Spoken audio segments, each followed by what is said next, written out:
ඔව් මිනිස්සු ඉතින් ජීවත් වෙනකොට ඔබෝලා වගේ ජීවත් වෙලා හරියන්නේ නැහැ. දැන් නාය ගියා නාරංගවල. ඒ කියන්නේ දැන් උඩ ස්ටෝරු අම්බලකන් ස්ටෝරු හරිය. ඒ කියන්නේ අම්බලකන් ත්‍රී ෆැක්ටරි උඩින්.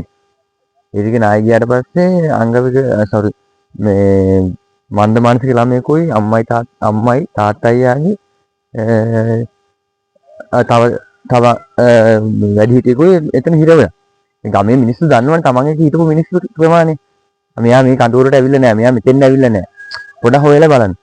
කිසිම නෑ මේ මිනිස්සු සාමාන්‍යයෙන් මේ නැති වෙච්ච ගානට ඒ කියන්නේ නායට යට වෙච්ච ගානට තමයි දාලා තින්නේ. මගේ යාළුවෙක් ඉන්නවා මේ කමාන්ඩර් රෙජිමෙන්ට්ුවේ රාජකාරී කරන එකේ. මේ මගේ ක්ලාස්මේට් කෙනෙක්. එයා මැදිහත් වෙලා ගිහිල්ලා අන්ඔෆිෂියලි ගිහිල්ලා පොලිස් බැරියල් වලට හොරෙන් ගිහිල්ලා බලනකොට ගම්මානේ මැද්ද හිර වෙලා නායවල වලට හිර වෙලා මැද්දේ ඉන්නවා. ජීවත් වෙනවා.